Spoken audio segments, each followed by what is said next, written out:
Um negócio muito interessante. Mesmo hoje, onde você tem uma tecnologia muito a favor, uma técnica muito apurada, um jogo coletivo determinante, ainda há necessidade do cara ser um gestor de egos, de trabalhar esse tipo de Hoje situação. mais do que nunca.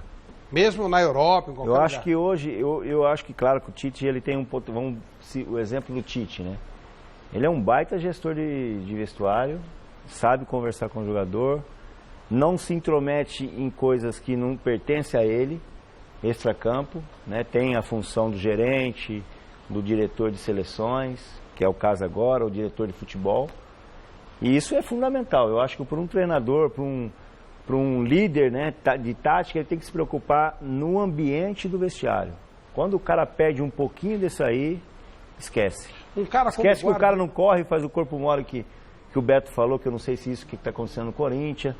Faz o cara que faz o grupinho aqui, que ainda existe. Aí tem hoje tem a mídia social, tem um monte de coisa que, se o cara não estiver atento, infelizmente ele perde o controle do time. Um cara como o Guardiola também tem que fazer isso, mesmo sendo um cara genial. Ainda mais ele, pô. Uma das situações que ele saiu do Barcelona na época foi por causa disso. Não tinha mais o controle da situação total. Né? Foi uma das coisas que fez o Guardiola sair para o Bayern de Munique. Sair primeiro, dar o tempo, preparar para ir para o Bayern de Munique. Ficou praticamente um ano e meio parado, né? Quer dizer, não tem aquela de, deixa que eu vou resolver taticamente, cada um faz seu, tem que administrar isso. Porque teve problema, aí vai problema de vaidade, né? Tem o protagonista, né, e tem um coadjuvante.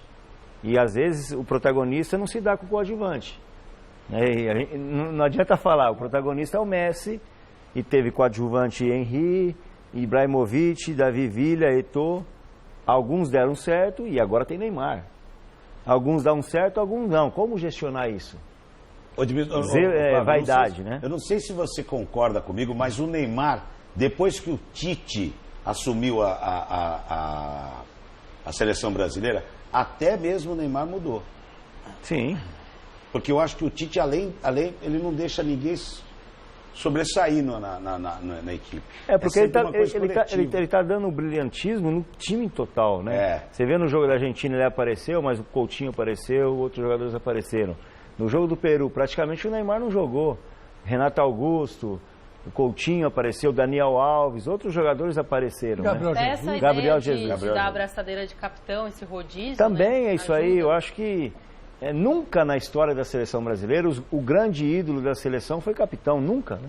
Nunca foi. Pelé nunca foi capitão, pelo menos que eu lembro, nunca foi. Então acho que criar liderança não é de um dia para outro, né? Então acho que eu respeito o trabalho do Dunga, tive com ele lá de assistente pontual em alguns jogos, mas o que acontece? Essa maneira do Tite tratar como jogador, isso foi no Corinthians. O Corinthians ganhou aí a Libertadores invicto, ganhou o Mundial, e não tinha aquele time excepcional.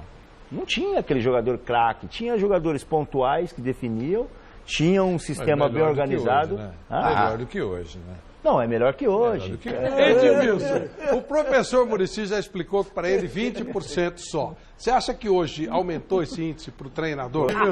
Aumentou, Flávio. Eu acho que aumentou, cara. Eu acho que a responsabilidade é um líder. Eu acho que a função do treinador é uma função que ela tem que ser bem conectada com um gerente de futebol, né, e com um diretor de futebol.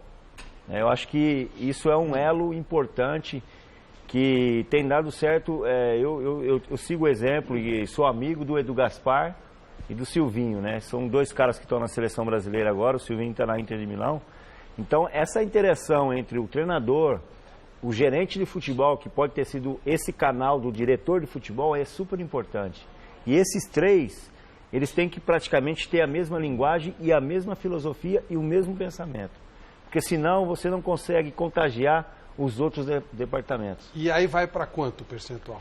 Eu acho que aumenta, né? Eu acho que hoje a responsabilidade de um treinador, ele vai até uns 70%. 70%? Eu acredito que sim. Tudo isso? Eu acredito que sim. 70%? Eu acredito que sim. Eu acho que porque olha aqui, Muricy, o negócio é o seguinte, você que treina o time, a cara do time é o jeito que você estudou, é o jeito que você entende o futebol.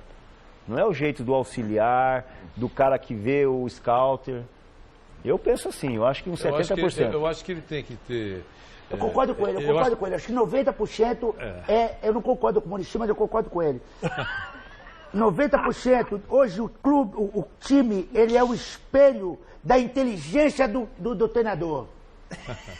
Mas não vem com papo, escuta o que ele vai perguntar e você fala para mim, que eu não quero papo com ele. O exemplo, Beto, que a gente tira, Flávio, o pessoal de casa, eu acho que o exemplo que a gente, eu tiro, né, que tem estudado, é o Guardiola. A cara dos times que o Guardiola faz é o estilo dele.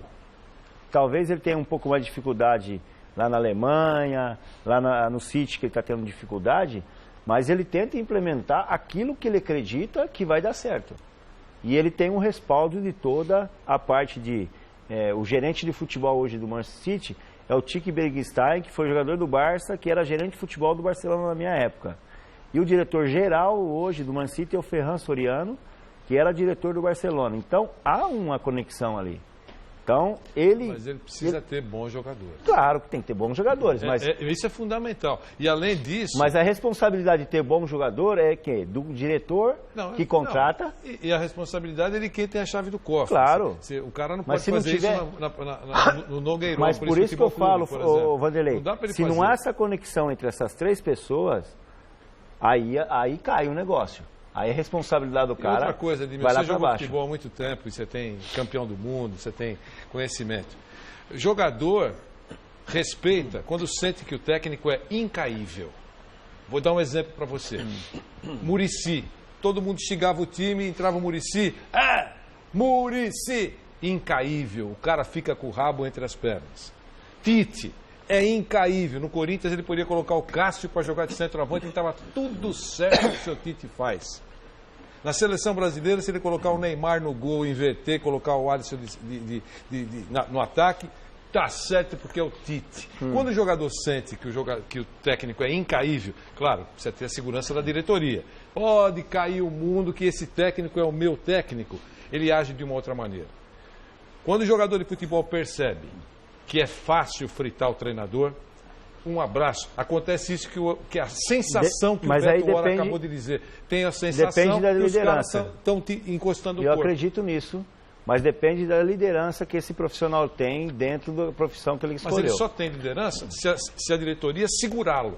Porque se perceber que ele tem liderança, ele é o general da banda, mas a diretoria é frágil e facilmente pode meter o pé no bumbum dele, não tem liderança. Mas por isso que eu falo que é uma conjunção de setores, de departamentos. Se não houver isso, aquilo que eu te falei, o cara com 5 jogos, 3 derrotas, 1 empate, 1 vitória, ele cai. No Campeonato Paulista acontece. Aí chega um técnico no dia seguinte e o time começa a jogar bem. Mistério. É isso aí. Mistério. Não é impossível. Quem está no futebol há muito tempo, eu comecei quando eu tinha cabelo, não tenho mais. Então eu posso dizer isso. E que cabelo, hein? Cabelo batia igual Jesus Cristo. É verdade, parecia Jesus Cristo. O que eu queria dizer para você é o seguinte... Por isso que eu te chamo de guru, porque você era bonito mas o cara precisa ser um guru. No dia seguinte, o time começa a jogar bem. Só na conversa... É engraçado. E tem jogador que acha que olha, acredite, Vanderlei, mexe só na conversa. Só na conversa? Vanderlei, eu vou te contar, eu vou falar uma coisa. Outro dia eu dei uma entrevista. Isso é milagre, cara. Se você me permitir, Flávio. Claro. Outro dia eu dei uma entrevista, falando que eu não gostava de futebol. Não é que eu não gosto do futebol. O que eu não gosto é o seguinte, eu, por exemplo, sofri uma pressão muito grande nos últimos anos onde eu trabalhava, mas eu nunca entrei no ar e sacrifiquei o ouvinte. Eu continuei fazendo o meu trabalho direitinho. Quem é que o jogador pune? O torcedor. O pobre torcedor, porque ele não quer... ele não recebeu salário, ele pune quem? O torcedor. Você acha que isso é legal? Não, eu acho que o cara tinha... Aí é nessa hora que ele tinha que mostrar o profissionalismo, o caráter e uma série de coisas. Qualquer coisa que acontece nos bastidores do futebol, o cara entra com aquela cara assim, ó. Beleza, aí... Tá parecendo quer jogar, porra. Tá parecendo Romário. Ô, Beto. Vamos pro futebol, sabe? Não quer jogar, pô. Isso que me deixa... Quem é que é punido? O torcedor. Não, mas e outra coisa, que eu estou aproveitando o Edmilson, porque ele tem bagagem para falar sobre isso, se ele quiser falar sobre isso. Quer dizer, e outra coisa, existe o comportamento. 2 horas depois que o Tite, claro que o técnico certo para a seleção, antes de deixar mais claro, o técnico certo para a seleção brasileira hoje é o Tite. Então estamos liquidados, todo mundo concorda. 2 horas depois de terem dado um bico no bumbum do Dunga, os jogadores começaram a falar, digamos assim, que o Dunga não era mesmo o técnico certo. Eu acho isso algo péssimo. Eu acho isso assim, o festival dos punhais, entendeu? Então, claramente você nota assim, pô, os caras estavam realmente com ele atravessado na garganta. Quer dizer, como é que pode ter relação? É o outrismo, entendeu? Tipo assim, ó, graças a Deus que o cara saiu. Mas antes, enquanto o cara estava lá, o comportamento era outro. Quer dizer, 2 caras. Isso é trairagem, chama-se trairagem. Eu acho terrível isso. Mas no futebol é assim mesmo. Agora, eu só vou para não perder o pique aí do Edmilson. O que um técnico faria, deve fazer, no caso desse rapaz que foi contratado pelo Inter para 3 jogos? O Lisca? Lisca doido. O que ele vai fazer? Ele não tem responsabilidade nenhuma. Mas se ganhar do Corinthians amanhã, por exemplo, então, já foi o dedo tático dele? Então, mas ele não tem responsabilidade nenhuma. Mas e aí? Qual o comportamento? Você não tem me sentido o dedo do Lisca amanhã? Olha, o dedo do Lisca amanhã não vai aparecer em lugar nenhum. Tá bom. Bom, Godoy, eu acho assim, ó. Eu acho que porque o dedo do Lisca não vai aparecer. Eu acho que milagre não se faz em 3 jogos. Eu acredito em planejamento. Né?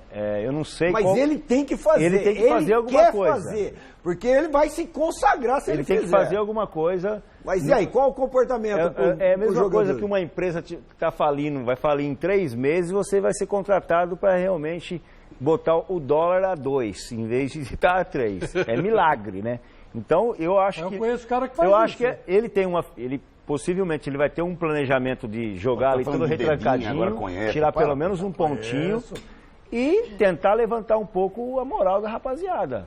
Né? É a parte mais psicológica e propriamente tática e propriamente técnica. Não dá para criar tática. Eu não conheço bem o trabalho dele, mas claro que mesmo que ele seja muito bom taticamente, confesso que não conheço mesmo. Não conheço a gente respeita pelo que ele tem de ele fez no Ceará, times e tal, mas nem que ele seja um Guardiola. Não tem. Se fosse o Guardiola, não ia dar tempo de fazer nada até amanhã. Na minha opinião, o cara só aceita um convite desse que gosta do Internacional. Ô Flávio, ele deve ter aceitado esse convite por amor. Né? Se o Internacional fizer 9 pontos, ele sai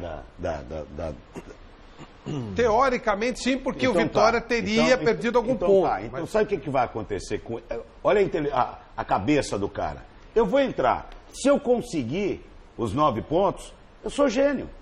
Se eu não conseguir, todo mundo vai falar, pô... De uma certa forma, ele é o franco atirador, né? Você já não conseguiu. Deixa eu falar um negócio pra você. Exatamente. Você já sai do não. É isso aí.